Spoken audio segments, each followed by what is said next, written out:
প্রাথমিকে নিয়োগ দুর্নীতি মামলায় ইডির তরফে সাপ্লিমেন্টারি চার্জশিট জমা দেওয়া হলো আজ, এবং যে সাপ্লিমেন্টারি চার্জশিটে উল্লেখ রয়েছে লিপস অ্যান্ড বাউন্সের বিরুদ্ধে এই চার্জশিট। ইডির চার্জশিটে পার্থ চট্টোপাধ্যায় পরিচালিত একাধিক ভুয়ো কোম্পানিরও উল্লেখ রয়েছে। এই চার্জশিটে কালীঘাটের কাকু পরিচালিত একাধিক কোম্পানিরও নাম রয়েছে। মোটের ওপর এই যে চার্জশিট আজকে ইডি পেশ করেছে, কি রয়েছে সেখানে প্রকাশ সিনহা আমাদের প্রতিনিধি আরো বিস্তারিত বলবেন। প্রকাশ। দেখো শুভজিৎ, ইডির তরফে আজকে সন্ধ্যেবেলা একটি টুইট করা হয়েছে, যেখানে কিন্তু তারা দাবি করছেন যে পঞ্চম চার্জশিট, প্রাথমিক নিয়োগ দুর্নীতির যে মামলা, সেই মামলায় পঞ্চম সাপ্লিমেন্টারি চার্জশিট জমা পড়েছে এবং চার্জশিটে 29 জনের নাম রয়েছে, একাধিক কোম্পানির নাম রয়েছে এবং একাধিক ইন্ডিভিজুয়ালদের নাম রয়েছে। এবং যেটা ইডি সূত্র মারফত আমরা জানতে পারছি যে লিপস অ্যান্ড বাউন্স, তুমি জানো, একটি কোম্পানি যার অফিসে গিয়ে ইডি আধিকারিকরা তল্লাশি অভিযান চালিয়েছিলেন, একাধিক আধিকারিকদের ডেকে জিজ্ঞাসাবাদও করা হয়েছে। লিপস অ্যান্ড বাউন্সের বিরুদ্ধে চার্জশিট করা হয়েছে। এছাড়া যেটা ইডি সূত্রের খবর, প্রাক্তন শিক্ষামন্ত্রী পার্থ চট্টোপাধ্যায়ের জামাই কল্যাণময় ভট্টাচার্যর নাম রয়েছে এই চার্জশিটে, অর্থাৎ তার বিরুদ্ধেও কিন্তু চার্জশিট করা হয়েছে। এবং যেটা ইডি তরফে দাবি করা হচ্ছে, সুজয় কৃষ্ণ ভদ্র যাকে গ্রেফতার করা হয় তার পরিচালিত একাধিক কোম্পানি, এছাড়া পার্থ চট্টোপাধ্যায় পরিচালিত একাধিক কোম্পানির নাম রয়েছে। বেঙ্গল মার্লিন, তুমি জানো, এই কোম্পানির অফিসেও কিন্তু ইডি আধিকারিকরা তল্লাশি চালিয়েছিলেন, নির্মাণকারী সংস্থা, তার নামে চার্জশিট করা হয়েছে। এবং এই সংস্থার কর্ণধার সুশীল মোহতা, তার নামও কিন্তু রয়েছে চার্জশিটে, তার বিরুদ্ধেও চার্জশিট করা হয়েছে। এবং এছাড়া যেটা ইডি সূত্রের খবর, শুধুমাত্র চার্জশিট নয়, প্রায় 10,000 পাতার নথি, তথ্য প্রমাণ সহ নথি ইতিমধ্যেই কিন্তু ব্যাংশাল কোর্টের ইডির স্পেশাল কোর্টে জমা করা হয়েছে। এবং এই সমস্ত নথিতে যেটা ইডির তরফে আমরা জানতে পারছি, ইডি সূত্রের খবর, যে কোটি কোটি টাকা যে লেনদেন হয়েছিল, মানি লন্ডারিং হয়েছে, তার কিছু প্রমাণ তারা কিন্তু এই চার্জশিটে জমা করেছেন। অর্থাৎ একসঙ্গে 29টি নাম চার্জশিটে, পঞ্চম সাপ্লিমেন্টারি চার্জশিট, এবং এই চার্জশিটে কিন্তু একাধিক কোম্পানি এবং একাধিক ব্যক্তিদের বিরুদ্ধে চার্জশিট করা হয়েছে। বেশ, চার্জশিট করা হয়েছে। একদিকে যখন এই চার্জশিট পেশ করছে নিয়োগ দুর্নীতি মামলা এনফোর্সমেন্ট ডিরেক্টরেট, তখন সেই এনফোর্সমেন্ট ডিরেক্টরেট একযোগে 20টা জায়গায় তল্লাশি চালিয়েছে মেডিকেলে এনআরআই কোটায় ভর্তিতে দুর্নীতি, এই অভিযোগকে সামনে রেখে। ইডির যেটা আশঙ্কা, এই তথ্য জাল করে, নথি জাল করে এনআরআই কোটায় যে ভর্তি হয়েছে, সেখানে কোটি কোটি টাকার খেলা রয়েছে। সরাসরি কেপিসি মেডিকেল কলেজের সামনে থেকে আমাদের প্রতিনিধি ব্রতদীপ ভট্টাচার্য রয়েছেন, আরো বিস্তারিত ব্রতদীপ বলতে পারবে। দেখো শুভ্রজিৎ, আরজি করের যে ডাক্তারি পড়ুয়া তার খুনের ঘটনার পর কিন্তু সরকারি যে মেডিকেল কলেজগুলি, সেখানকার বেশ কিছু জিনিস নিয়ে দুর্নীতি, অনিয়মের অভিযোগ উঠেছিল। এবার বেসরকারি মেডিকেল কলেজের বিরুদ্ধে এই দুর্নীতির অভিযোগ উঠছে এবং দেশ জুড়েই কিন্তু গত কয়েকদিন ধরে ইডি এই অভিযান চালাচ্ছে এবং সেই দুর্নীতিতে এবার কিন্তু এই রাজ্যেরও নাম জড়ালো।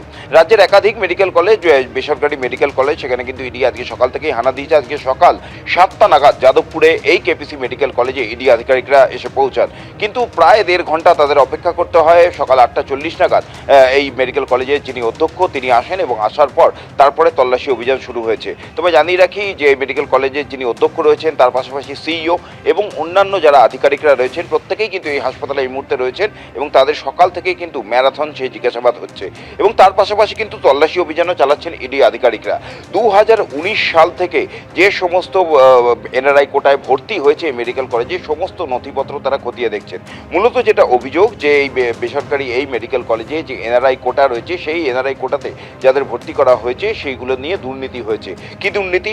যেটা ইডি সূত্রে জানা যাচ্ছে যে এনআরআই নয়, অথচ এনআরআই কোটায় ভর্তি হয়েছে, এরকম অনেক পড়ুয়ার খোঁজ তারা পেয়েছেন এবং সেই সমস্ত বিষয়গুলি তারা কিন্তু খতিয়ে দেখছেন। তাদের যেটা অভিযোগ, যে মোটা টাকার বিনিময়ে কিন্তু এই এনআরআই কোটাতে বেআইনিভাবে, শুধুমাত্র সরকারি মেডিকেল কলেজে শিক্ষা স্বাস্থ্যের ক্ষেত্রে দুর্নীতি নয়, বেসরকারি মেডিকেল কলেজে কোটি কোটি টাকার বিনিময়ে এই নথি জাল করে অ্যাডমিশন এবং তারপরে তারা ডাক্তার হয়েছে কিনা সেটাও এনফোর্সমেন্ট ডিরেক্টরেট খতিয়ে দেখছে। কিন্তু আমি নিঃসন্দেহে অভ্রর কাছে এইখানে আসতে চাইবো। শুরুতে এক হচ্ছে সরকারির পর বেসরকারি মেডিকেল কলেজে ভর্তি দুর্নীতির অভিযোগ, এবং যে অভিযোগটা নিয়ে এই স্টুডিওতে বারবার তুমি এবং তোমরা রীতিমতন গলা ফাটিয়েছো, সেটা হচ্ছে লিপস অ্যান্ড বাউন্স। যে লিপস অ্যান্ড বাউন্সের মার্জনা করবেন উল্লেখ রয়েছে ইডির জমা দেওয়া আজকের এই চার্জশিটে। না দেখুন, রাজ্যেরও তো একটা ইকোনমিক অফেন্সেস উইং আছে, যার মাথায় জ্ঞানবান সিং এতদিন বসেছিলেন, এখন আইবির মাথায় গেছেন। ইকোনমিক অফেন্সেস উইং রাজ্যের, যেটার মন্ত্রী হচ্ছেন মুখ্যমন্ত্রী মমতা বন্দ্যোপাধ্যায়ের নিচে। এত বছর কি নাকের তেল দিয়ে ঘুমোচ্ছিল? যা করছে সব তো ইডিই করছে। এবং লিপস অ্যান্ড বাউন্সের অনেক প্রপার্টি কিন্তু এর আগে ক্রোক করা হয়েছে। ওটাতেই কোর্টে গিয়ে চ্যালেঞ্জ করার দম হয়েছে ভাইপোর? হয়তো নি। এই ধরনের প্রাতিষ্ঠানিক দুর্নীতি বছরের পর বছর এরা ক্ষমতায় থেকে একটা অর্গানাইজড ক্রাইম সিন্ডিকেট তৈরি করেছে এবং সেটাই এখন ভাঙা হচ্ছে। তুমি যাকে নিশানা করতে চাইছো তিনি ক্যাটেগরিক্যালি টাইম এন্ড এগেন এটা বলেছেন যে 5 পয়সা দুর্নীতি ইডি বা সিবিআই প্রমাণ করতে পারবে। হ্যাঁ, উনি বারবার এটা বলেছেন ফাঁসি কাটায় ঝুলে যাবো, ফাঁসি কাটায় ঝুলে যাবো, কিন্তু উনি কি কোর্টে গিয়ে চ্যালেঞ্জ করতে পেরেছেন যে ওনার কোম্পানি সেটার প্রপার্টি ক্রোক করেছে? সেটা চ্যালেঞ্জ করতে পেরেছে? চ্যালেঞ্জ করতে পারেনি মানেই প্রাইমা ফেসি প্রমাণিত, উনি মেনে নিচ্ছেন ওরা 2 নম্বরের পয়সা। চট্টোপাধ্যায় না, তো বলার কিছু নেই। নেট যে দুর্নীতি হয়েছে ভারতবর্ষের ইতিহাসে সবচেয়ে বড় কেলেঙ্কারি। সেটা কারা করেছে, কিভাবে করেছে আমরা জানি, কিন্তু যে ঘটনা সামনে এসছে এই ইডিকে যে কারণে তৎপরতার সাথে সবসময় ইলেকশনে কাজে লাগানো হয়েছে তার প্রমাণ ভোটে পেয়ে গেছে। এবং আমরা দেখেছি এই যে তৃণমূল মানেই চোর, 2014 সালে আজকে তো অভ্র সেনরা আরো জোর গলায় বলবে লিপস এন্ড বাউন্স নিয়ে আমরা বিজেপি রাজনৈতিক দল থেকে অভিযোগ করছিলাম, আজকে সেই অভিযোগে সারবত্তা রয়েছে। এটা প্রতিষ্ঠিত, তার কারণ তার উল্লেখ এবার ইডির চার্জশিটে রয়েছে। না, সে তো সাপ্লিমেন্টারি কপি, এখন ফাইনাল চার্জশিট তো জমা পড়েনি। এ তো শুধু দেখাচ্ছে এরকম। দেখুন না, আমরা তো বারবার বলেছি যারা যেই ধরনের অভিযোগে যুক্ত থাকবে তাদের উপযুক্ত শাস্তি হোক, কিন্তু যেভাবে তৃণমূলকে কালিমালিপ্ত করে এই যে অজিত পাওয়ারকে এরা দলে ঢুকিয়েছে, ওদের ওয়াশিং মেশিনে ঢুকালে সাধু কথা বলছে। সব থেকে বড় রাখার দল হচ্ছে বিজেপি, তার প্রমাণ অজিত পাওয়ার। তারপর আশা করি এই যে হেমন্ত সোরেনকে ঢুকিয়ে নিল শুভময় মৈত্র, হেমন্ত সোরেন তো প্রমাণ করে দিল। সময় দিতে হবে। শুভময় মৈত্র, আমি সমীর চট্টোপাধ্যায় অভ্র সেনকে থামালাম। শুভময় দা, দেখুন, আমাদের দেশের যে ব্যবস্থা, সেই ব্যবস্থার মধ্যে যে ধরনের দুর্নীতির প্রশ্নগুলো ওঠে, এবং যেটা ওঠা খুব স্বাভাবিক, কারণ তৃতীয় বিশ্বের একটা সংসদীয় গণতন্ত্র যেখানে থাকে সবসময় থাকে, কিন্তু সেইখানে কেন্দ্র এবং রাজ্যের যে সংস্থাগুলি তারা একসঙ্গে মিলে এই দুর্নীতির তদন্ত করবেন এবং রাষ্ট্র ব্যবস্থার মাধ্যমে তার একটা জায়গায় পৌঁছানো যাবে যেখানে দেশের মানুষজন জানতে পারবেন যে যে মুশকিল হচ্ছে কেন্দ্রের যে দল বিজেপি এবং রাজ্যের যে দল তৃণমূল কংগ্রেস, এদের এই যে বিভিন্ন তদন্তকারী সংস্থাগুলির মধ্যে কোন রকম যোগাযোগ আমরা দেখি না, এবং তাদের মধ্যে যে দ্বন্দ্ব, সেই দ্বন্দ্বের মধ্যে আবার কতটা আপোষ আছে সেটাও বোঝা খুব শক্ত হয়ে পড়ে। ফলে এই জন্যই আমাদের দেশে দুর্নীতি প্রসঙ্গে যে আলোচনাগুলো হয় তার দীর্ঘসূত্রিতার সঙ্গে রাজনৈতিক যে প্রভাব, এই মিলেমিশে গিয়ে কখনোই একটা শেষের রাস্তা দেখতে পাওয়া যায় না।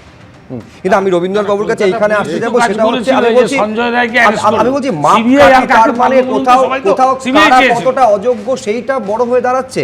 সেটা আপনি প্রাথমিকের ক্ষেত্রে বলুন, আচ্ছা এসএসসির ক্ষেত্রে বলুন, যে অভিযোগগুলো সামনে এসেছে সরকারি হাসপাতালে নিয়োগের ক্ষেত্রে অভিযোগ তো ছিলই, আর এবার বেসরকারি হাসপাতালে নাকি কোটি কোটি টাকার বিনিময়ে নথি জাল করে এনআরআই কোটায় অ্যাডমিশন হয়েছে মেডিকেল কলেজগুলো। দেখুন, এই অভিযোগ শুনতে শুনতে পশ্চিমবঙ্গের মানুষ ক্লান্ত।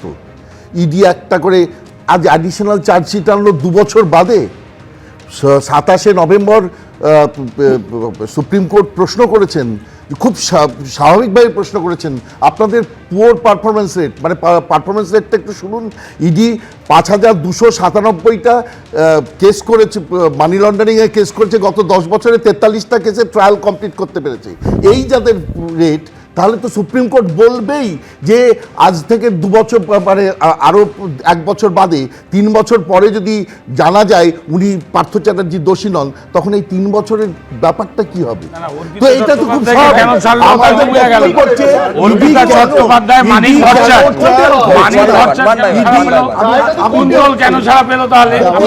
চার্জশিটটাই তো দিচ্ছে না।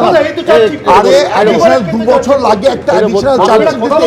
এই পর্যায়ে চলে এই তদন্ত, আরে এই শোনো, এই যদি যেতে হয় তাহলে আজ 25 বছর লাগবে। 25 বছরের পৃথিবীতে থাকবেন।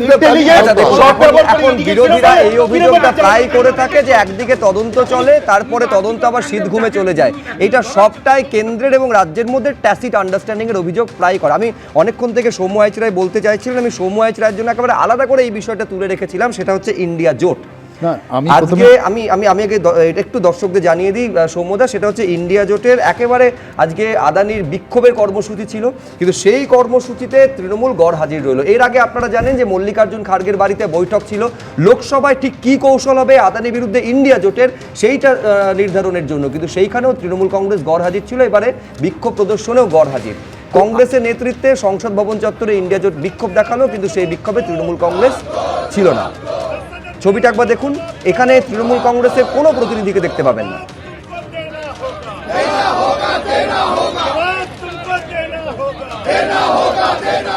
সময় তৃণমূল কংগ্রেসের যুক্তিটা কিন্তু একেবারে স্পষ্ট। আপনারা আগে থেকে কিছু জানাননি, জানবেন কি করে যে ইন্ডিয়া জোটের বাকি সদস্যরা বা ইন্ডিয়া জোট হিসাবে কোনো কর্মসূচি নিচ্ছে? জানাই ছিল না তৃণমূল। আপনার আগের প্রতিবেদনের যেটা নিয়ে আলোচনা হচ্ছিল তার পরের প্রতিবেদনে আপনি আপনার উত্তর দিয়ে দিলেন। আমাদের উত্তর দেওয়ার এত কষ্ট করতে হয় না।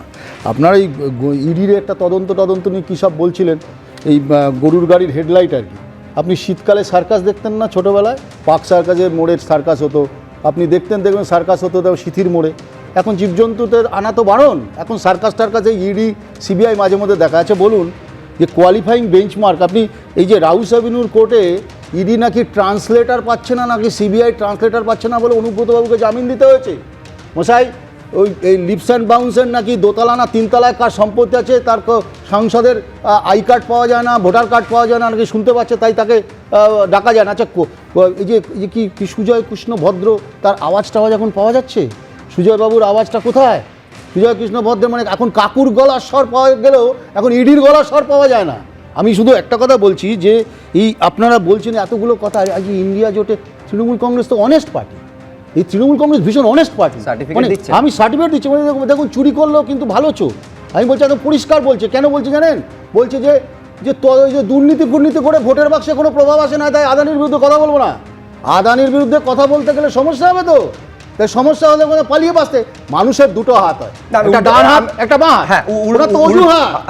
কতবার ডাকতে হবে? আদানির বিরুদ্ধে কথা বলতে গেলে দাদা রাগ করবে। ঠিক, আমি বলছি উল্টো যুক্তি ছাড়া বিরতির পরে আমাকে সমানভাবে রাখতে হবে।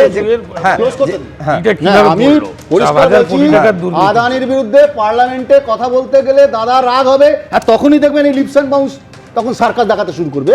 তখন দেখবেন তদন্তকারী সংস্থাগুলোর অ্যাক্টিভিটি একটার সঙ্গে আরেকটা সম্পূর্ণ সম্পর্কযুক্ত। এইটা হচ্ছে সৌম্য আইচ রায়ের ব্যাখ্যা। নিঃসন্দেহে তার পাল্টা উত্তর দিতে চাইবেন সমীর চট্টোপাধ্যায়। সমীর, কংগ্রেসের অভিযোগ যেটা আদানি এই মুহূর্তে বিজেপির সবথেকে বড় অস্বস্তির কারণ, যে অস্বস্তিকে সামনে রেখে বিজেপিকে একেবারে চেপে ধরা যেত, সেইখানে কংগ্রেসের বা ইন্ডিয়া জোটের কর্মসূচিতে না থাকা আসলে বিজেপিকে পরোক্ষ একটা ব্রিদিং স্পেস দেওয়া। না, একবারেই না।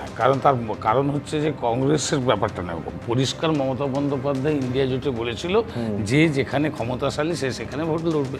স্বাভাবিকভাবে কংগ্রেস না, এই যে আদানি গ্রুপের সঙ্গে বলছেন, এর সঙ্গে এটা যতদূর সম্ভব আমেরিকা থেকে তার যে আইনি তাকে ডাকা হবে সে ব্যবস্থা নেবে নিশ্চয়ই। এখানে তো তৃণমূলের পার্টিকুলার কিছু বিরোধিতা করা যায় না। কত দিয়েছে সেটা বলে আমি আবারও বলছি। আচ্ছা, আদানি কত দিয়েছে? কাকে দেবে? তৃণমূলকে কেন? শুভময় মৈত্র কিছু বলতে চাইছেন?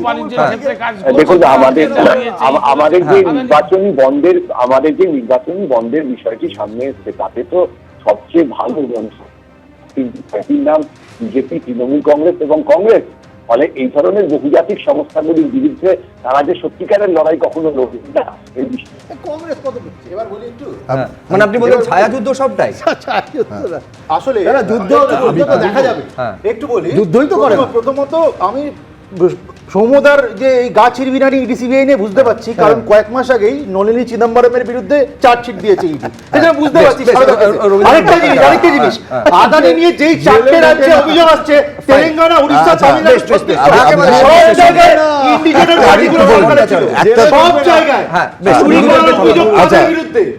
আমি যেটা বলতে চাইছি যে এটা দুজনের কিন্তু এমন একটা কন্ডিশন যাতে এই দুজনকে একসঙ্গে থাকতে হবে। মানে তৃণমূল আর বিজেপির কথা বলছি। তৃণমূলের অসংখ্য দুর্নীতি যেগুলো নিয়ে কেস করছে ইডি সিবিআই, যেটার কথা সৌম্য একটু আগে বললেন, আর অন্যদিকে এনডিএ যদি আপনি দেখেন তাদের লোকসভা এবং রাজ্যসভায় তাদের আসন সংখ্যা যে অবস্থায় দাঁড়িয়ে আছে, তাদেরকে যে কোনো বিল পাস করার জন্য তৃণমূলের উপর মুখাপেক্ষী হতে হবে। অতএব এটা তো একটা সুন্দর একটা একে অপরকে পরিপূরক হিসেবে কাজ করে যাচ্ছে।